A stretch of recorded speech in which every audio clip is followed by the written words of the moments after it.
चुनाव नतीजों का जो विश्लेषण है उसमें आपको जो 3 गलत झूठी जानकारी दी जा रही है, आज मैं उन 3 झूठी जो आपको जानकारी दी जा रही है, 3 जो झूठे गलत विश्लेषण किए जा रहे हैं इन चुनाव नतीजों के, आज मैं उसको एक्सपोज करने जा रहा हूं।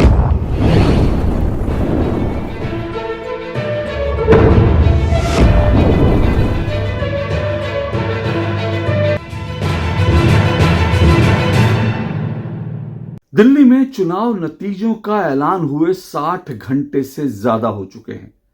चुनाव नतीजों के ऐलान के बाद से लेकर अब तक लगातार बीजेपी में जश्न का माहौल है, और हो भी क्यों ना, आखिरकार बीजेपी 2.5 दशक के बाद दिल्ली में चुनाव जीती है, और वो भी इतने शानदार तरीके से जीती है। दूसरी तरफ अगर आम आदमी पार्टी और अरविंद केजरीवाल की बात करें तो आम आदमी पार्टी में मातम पसरा पड़ा है, और अरविंद केजरीवाल के सामने इस वक्त सबसे बड़ी चिंता यह है कि वो अपनी पार्टी को कैसे बचाएं, वो अपने नेतृत्व को कैसे बचाएं, पार्टी में जो जीते हुए विधायक हैं वो उनको कैसे बचा के रख सकें। उनके सामने चिंता इससे भी बड़ी ये है कि पंजाब में उनकी जो सरकार है उसको वो कैसे बचाए, क्योंकि पंजाब सरकार के ऊपर भी तमाम तरह के बादल मंडराने लगे हैं। और पंजाब में तो ये कहा जा रहा है, कांग्रेस कह रही है कि कांग्रेस के नेता कह रहे हैं कि जो पंजाब के करीब करीब 30 से ज्यादा आम आदमी पार्टी के जो विधायक हैं वो पंजाब कांग्रेस के संपर्क में। यह भी कहा जा रहा है कि भगवंत मान अगले एकनाथ शिंदे हो सकते हैं। तो अरविंद केजरीवाल के सामने अलग तरह की चिंताएं हैं। अगर कांग्रेस की बात करें तो कांग्रेस का जो 0 का स्कोर था वो उस पर लगातार बनी हुई है। कांग्रेस का प्रदर्शन दिल्ली के पिछले 6 चुनाव में बिल्कुल नहीं बदला। वो 0 पर थी, 0 पर है, 0 0 0 0 0, इतने सारे 0 कांग्रेस के खाते में है। इसलिए कांग्रेस को समझ में नहीं आ रहा वो रिएक्ट करे तो कैसे करे। क्या वो बीजेपी जीत गई है इस बात का दुख मनाए, या इंडी गठबंधन में, इंडी अलायंस में उसके राहुल गांधी के नेतृत्व को चुनौती देने वाले जो अरविंद केजरीवाल थे, अब उनका सुपड़ा साफ हो गया। इंडी गठबंधन में जो है विपक्ष के गठबंधन में एक और राहुल गांधी को चुनौती देने वाला नेता साफ हो गया। इस बात की खुशी मनाए, कांग्रेस से समझ ही नहीं पा रही है। लेकिन इस सब के बीच अगर चुनाव के विश्लेषण की बात मैं कर रहा हूं, लेकिन चुनाव के विश्लेषण की भी बात मैं नहीं कर रहा हूं, मुख्य सवाल पर आऊंगा। लेकिन ये बता दूं, चुनाव का विश्लेषण जो है लगातार हो रहा है, और इस चुनाव के विश्लेषण में आपको तमाम तरह की बातें बताई जा रही हैं। लेकिन चुनाव के विश्लेषण, चुनाव नतीजों का जो विश्लेषण है उसमें आपको जो 3 गलत झूठी जानकारी दी जा रही है, आज मैं उन 3 झूठी जो आपको जानकारी दी जा रही है, 3 जो झूठे गलत विश्लेषण किए जा रहे हैं इन चुनाव नतीजों के, आज मैं उसको एक्सपोज करने जा रहा हूं। आज मैं आपको यह बताने जा रहा हूं कि कैसे, क्यों आपको इन नतीजों का विश्लेषण करने वाले जो सो कॉल्ड कुछ पत्रकार हैं, कुछ राजनीतिक विश्लेषक हैं, कुछ चुनाव विश्लेषक हैं, कुछ विपक्ष के जो हैं बड़े बड़े नेता हैं, कैसे आपको वो आपके सामने झूठ परोस रहे हैं। तो आज उस झूठ का भंडा फोड़ करने जा रहा हूं, ध्यान से सुनिएगा। तो दिल्ली चुनाव का विश्लेषण करते हुए आपको 3 झूठ बताए जा रहे हैं, 3 झूठ आपके सामने परोसे जा रहे हैं। पहला झूठ वो ये कि अगर आम आदमी पार्टी और कांग्रेस मिलकर दिल्ली का चुनाव लड़ते तो बीजेपी ये चुनाव नहीं जीत पाती। ये पहला झूठ है। दूसरा झूठ, दिल्ली में दरअसल मुसलमानों ने बीजेपी को वोट किया है। ये दूसरा झूठ है कि दिल्ली में मुसलमानों ने बीजेपी को वोट किया है। और तीसरा झूठ क्या है? तीसरा झूठ यह है कि आम आदमी पार्टी और बीजेपी के बीच महज 2% का अंतर है, और इसीलिए आम आदमी पार्टी बड़ी मजबूती से लड़ी है। बीजेपी की जीत जो है बड़ी इंप्रेसिव नहीं है। ये 3 झूठ आपके सामने लगातार परोसे जा रहे हैं। अब मैं एक एक करके इन तीनों झूठों का, ये तीनों झूठ एक्सपोज करता हूं।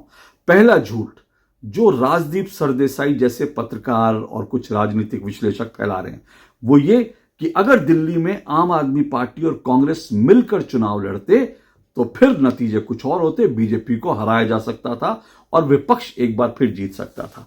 अब ये जो थ्योरी है, राजदीप जैसे पत्रकार जो हैं वो चुनाव की वोटों की गिनती कर करके बता रहे हैं, देखो 13 सीट ऐसी हैं दिल्ली में, 13 विधानसभा सीट ऐसी हैं जो अगर वहां पर कांग्रेस और बीजेपी मिल जाते तो फिर क्या होता, माफ कीजिएगा, अगर वहां कांग्रेस और आम आदमी पार्टी मिल जाते तो बीजेपी को वहां हराया जाता है, क्योंकि हराया जा सकता था, क्योंकि यहां पर इन 13 सीटों पर कांग्रेस और आम आदमी पार्टी का जो वोट है वो बीजेपी से कहीं ज्यादा है। अब ये सुनने में तो आंकड़ेबाजी तो बड़ी अच्छी लगती है, लेकिन ये आंकड़ेबाजी, इस तरह की बातें लगभग लगभग उसी तरह की कहावत है। वो कहावत है ना, कहते हैं कि अगर मेरी चाची की मूंछ होती तो वो मेरे चाचा होते। तो इस तरह की जो है ना बातें जो है, इस तरह के, इसका कोई ये कुतर्क है, इसका कोई अर्थ नहीं होता।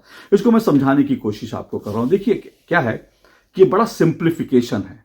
पहली बात तो ये है कि अगर ये 13 सीटें विपक्ष जीत जाता तो दिल्ली में तस्वीर क्या होती? तो दिल्ली में तब भी 35-35 का आंकड़ा होता। अगर 22 सीटें आम आदमी पार्टी जीती है, 13 सीटें कांग्रेस के साथ मिलकर जीत जाते, तो क्या आंकड़ा होता? तो 35 होता। लेकिन इससे भी मतलब तब भी बहुमत नहीं आता। बहुमत जो है वो आम आदमी पार्टी और कांग्रेस मिल जाती, तब भी बहुमत नहीं आता। तो पहली बात तो ये है। दूसरी बात ये है, आम आदमी पार्टी और कांग्रेस 2024 के लोकसभा चुनाव में दोनों मिलके लड़े थे। लेकिन दोनों जब मिलके लड़े तब भी वो 2019 में लोकसभा चुनाव में जो नतीजा था उसको बदल नहीं पाए। 2019 में दरअसल क्या हुआ था कि वहां पर 2019 में 7 की 7 दिल्ली की लोकसभा सीटें जो है बीजेपी ने जीती थी। आम आदमी पार्टी और कांग्रेस अलग अलग लड़े थे। 2024 का लोकसभा चुनाव में राहुल गांधी और अरविंद केजरीवाल ने दोनों ने हाथ इसलिए मिलाया था क्योंकि दोनों को लगता था कि अगर मिल जाएंगे तो बीजेपी को हरा लेंगे दिल्ली में। लेकिन दोनों मिल गए, तब भी 7 की 7 सीटें बीजेपी जीती। तो ये दोनों मिलकर भी कुछ उखाड़ नहीं पाए थे, क्योंकि होता क्या है कि दोनों मिलने से जो है कोई फर्क जमीन पर पड़ता नहीं। तो ये भी एक तरह से झूठी है। इस बात को दरअसल समझने की जरूरत है कि दिल्ली में जो वोटर है वो आम आदमी पार्टी से इतना परेशान था, इतना दुखी था कि एक एंटी इनकम्बेंसी वेव तो थी आम आदमी पार्टी और अरविंद केजरीवाल के खिलाफ। अगर कांग्रेस मिल जाती तो फिर क्या होता? तब भी एंटी इनकम्बेंसी फैक्टर को रोका नहीं जा सकता था।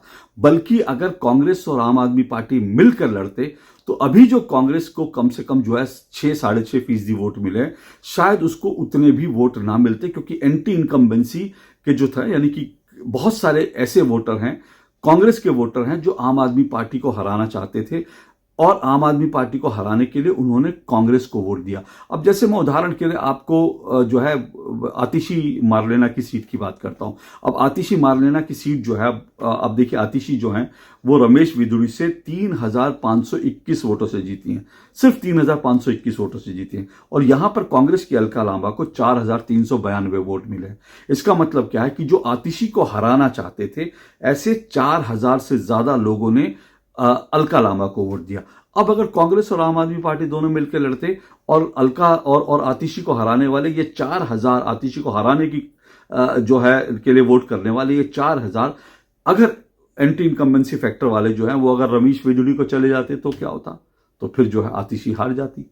तो ये बड़ा ओवर सिंप्लीफिकेशन होता है और दिल के बहलाने को गालिब ये ख्याल अच्छा है।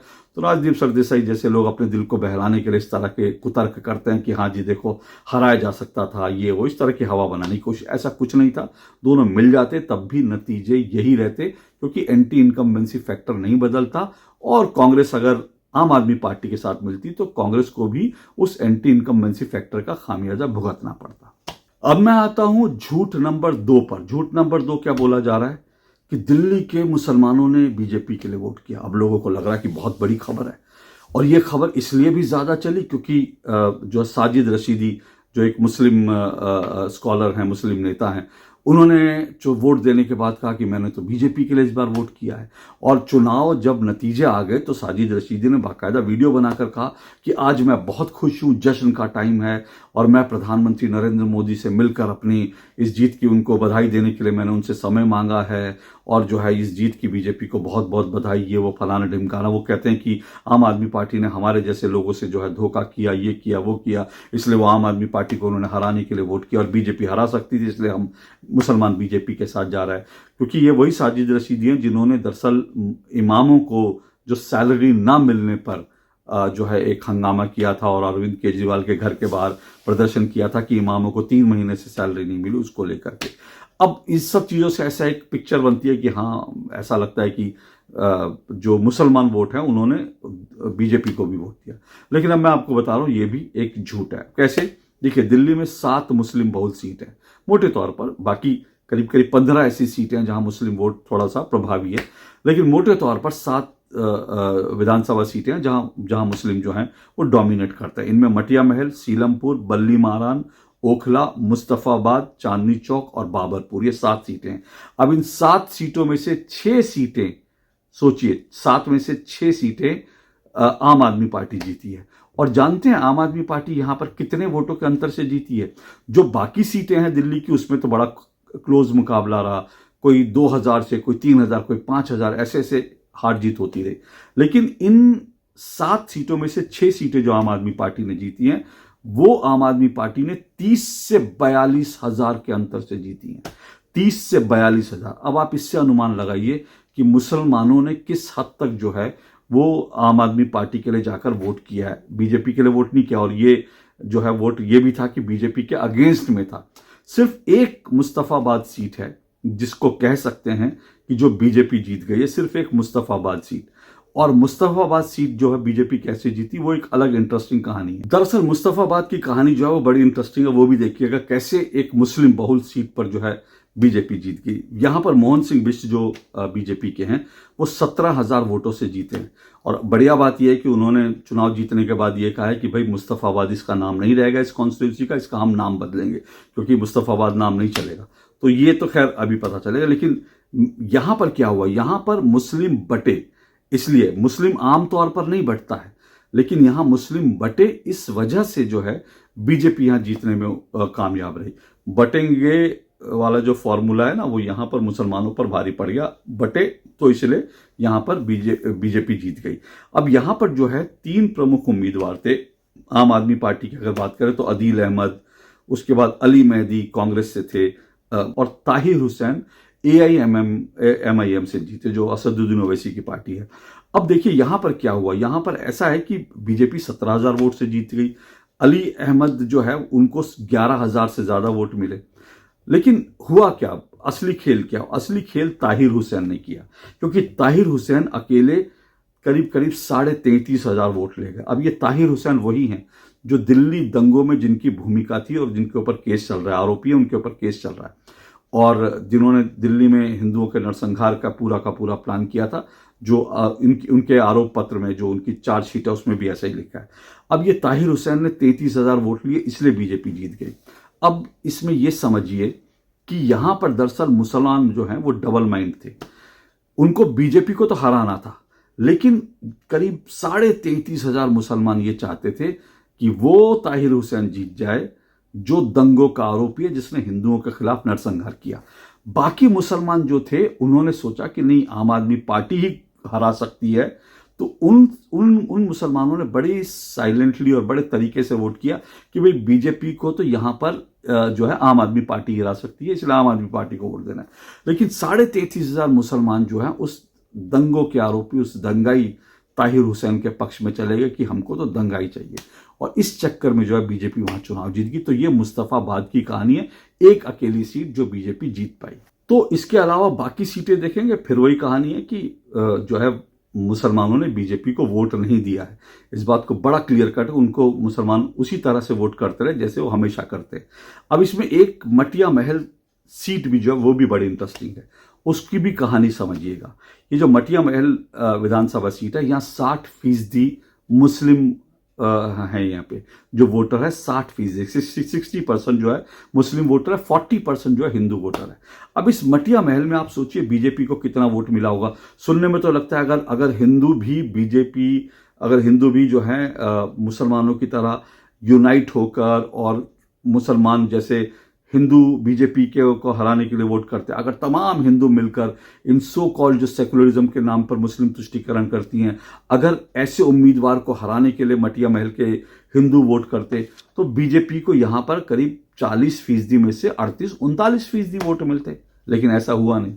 यहां पर क्या हुआ, यहां पर बीजेपी की कैंडिडेट को सिर्फ और सिर्फ 18% वोट मिला। इसका मतलब समझते हैं? इसका मतलब है कि इस मटिया महल के 20% से ज्यादा हिंदुओं ने, जो मुस्लिम उम्मीदवार आम आदमी पार्टी का था, जो मुस्लिम उम्मीदवार कांग्रेस का था, उसके लिए वोट करा। 20% से ज्यादा हिंदुओं ने। तो एक तरफ मटिया महल का उदाहरण साफ दिखा रहा है, एक तरफ मुसलमानों ने बिल्कुल वोट नहीं किया, बीजेपी के लिए। दूसरी तरफ जो हिंदू वोट थे उन्होंने आम आदमी पार्टी के मुस्लिम कैंडिडेट को वोट दिया, और जो हिंदू थे मटिया महल के, उन्होंने कांग्रेस के मुस्लिम उम्मीदवारों के लिए वोट दिया, बीजेपी के खिलाफ जाकर वोट दिया। तो ये कहानी बिल्कुल झूठी है। अब मुस्लिम वोट से जो जुड़ा झूठ है उसी की कहानी कुछ और एक्सटेंड होगी, लेकिन वो तीसरे फैक्ट में होगी, तीसरा झूठ के खुलासे में होगी। तीसरा झूठ क्या है कि बीजेपी और आम आदमी पार्टी का वोट शेयर जो है बहुत मामूली है, इसलिए आम आदमी पार्टी को कोई नाराजगी नहीं थी, वो तो थोड़ा बहुत वोट शेयर इधर उधर हो गया, और इसलिए क्योंकि आम आदमी पार्टी और आम आदमी पार्टी के समर्थक कह रहे हैं अरे भाई ये तो सिर्फ 1.5-2% वोटों का अंतर है, तो ये कोई बड़ी जीत नहीं है, इस तरह से कहा जा रहा है। अब इसको समझने के लिए मैं कुछ आपको डेटा देता हूं। ये जो कह रहे हैं ना कि अंतर मामूली है, क्योंकि बीजेपी को कह रहे हैं कि बीजेपी को 45.5% वोट मिला, आम आदमी पार्टी को 43.5%, तो कह रहे हैं कि 2% का ही तो वोटों का अंतर है, इससे ज्यादा नहीं। अब ये अंतर अगर आप वैसे देखेंगे, अगर इसका सही गहराई से विश्लेषण करेंगे, तो ये अंतर महज 2% का नहीं है, ये अंतर कहीं बड़ा है। सबसे पहली इंपॉर्टेंट बात तो यह है, इस बात को समझिए अंतर क्यों बड़ा है, मैं आपको समझाने की कोशिश करता हूं। इसमें पहला फैक्ट क्या है, बीजेपी 70 की 70 सीटों पर चुनाव नहीं लड़ी, इस बात को समझिए। बीजेपी ने 2 सीटें अपने सहयोगियों को दी थी, एक जनता दल यूनाइटेड को और एक एलजेपी रामविलास पासवान की पार्टी को।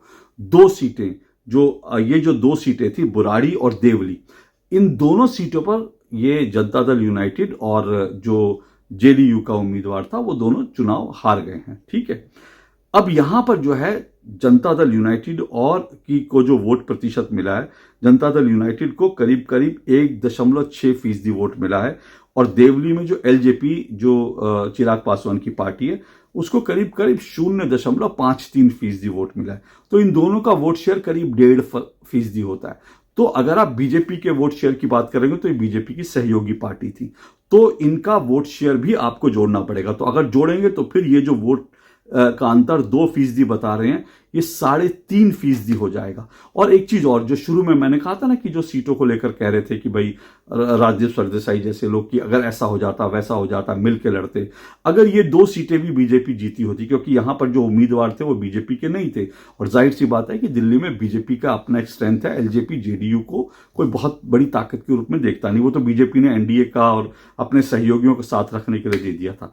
तो अगर ये 2 सीटें बीजेपी लड़ती तो बहुत संभव है कि बीजेपी की 2 सीटें और बढ़ जाती अगर बीजेपी इन सीटों पर लड़ती। तो बहरहाल, तो ये वोट शेयर कितना 3.5% हो गया, 2% नहीं। लेकिन अब इसमें एक और कहानी छुपी है पूरे के पूरे वोट शेयर में, और वो मुस्लिम वोटों से जुड़ी कहानी है। अब ये जो मुस्लिम बहुल सीटों का अंक गणित है वो आपको क्या बताता है, ये समझिए। जो 7 मुस्लिम बहुल सीटें हैं, इन 7 मुस्लिम बहुल सीटों में आम आदमी पार्टी को 49.5 लगभग 50% वोट मिले हैं। लेकिन इन्हीं मुस्लिम सीटों पर बीजेपी को कितने वोट मिले, 32.9% वोट मिले। तो अंतर क्या हो गया, करीब करीब 17% का अंतर है। यानी मुस्लिम बहुल सीटों पर बीजेपी आम आदमी पार्टी से 17% वोट पीछे रही। सोचिए, दिल्ली में बीजेपी जीत गई है, लेकिन मुस्लिम बहुल हर जगह उसका वोट फीसदी आगे रहा, लेकिन मुस्लिम बहुल सीटों पर बीजेपी 17% वोट पीछे रह गई आम आदमी पार्टी से, क्योंकि मुसलमानों ने बीजेपी को वोट नहीं दिया। अब इन मुस्लिम बहुल सीटों को अगर आप बाहर निकाल दें तो फिर, यानी इन मुस्लिम बहुल सीटों का वोट गणित निकाल दे इन 7 सीटों का, तो बीजेपी का जो वोट शेयर है वो करीब करीब 6 से 7% और बढ़ जाता है। तो अगर इन 6 से 7% और 3.5% मैंने आपको कैलकुलेट करके बताया, 2% प्लस जेडीयू और रामविलास पासवान की जो पार्टी है उनका वोट, तो 3.5% फिलहाल बीजेपी वोट जीती है। अगर इन मुस्लिम बहुल सीटों का वोट प्रतिशत निकाल दिया जाए तो बीजेपी का जो वोट शेयर है जीतने का, और अंतर जो है आम आदमी पार्टी और बीजेपी के बीच, वो करीब करीब 8 से 9% हो जाएगा। तो आप इस बात को समझिए कि बीजेपी की जीत बड़ी है, ये देखते हुए कि मुसलमानों ने एक तरफा बीजेपी को हराने के लिए वोट किया था, और दिल्ली में मुसलमानों की संख्या अच्छी खासी है, 7 सीटों पर वो डोमिनेट है, 15 सीटों पर प्रभाव रखते हैं, और मुसलमानों ने बीजेपी के लिए कतई वोट नहीं दिया, उन्होंने आम आदमी पार्टी के लिए जो जमकर वोट दिया। तो अगर ये वोटों का अंतर, मुस्लिम वोटों का अंतर, मुस्लिम सीटों के वोट का अंतर निकाल ले तो बीजेपी का वोट शेयर जो है वो कहीं बढ़ जाएगा, और बीजेपी और आम आदमी पार्टी के बीच जो अंतर है वो करीब करीब 7, 8, 9% चला जाएगा। तो 3 ये जो झूठ थे, इसका एक एक करके मैंने सिलसिलेवार तरीके से मैंने आपको बताया। बड़ा साफ है कि अगर कांग्रेस और आम आदमी पार्टी मिल जाते तब भी नतीजों में कोई फर्क नहीं पड़ता। दूसरा झूठ ये कि मुसलमानों ने बीजेपी के लिए वोट दिया, और तीसरा झूठ ये कि बीजेपी और आम आदमी पार्टी के बीच बड़ा मामूली अंतर रहा। इन 3 झूठ का मैंने आज पर्दाफाश करने की कोशिश की है। उम्मीद है कि आपको यह विश्लेषण पसंद आया होगा। आज के लिए इतना ही। नमस्कार।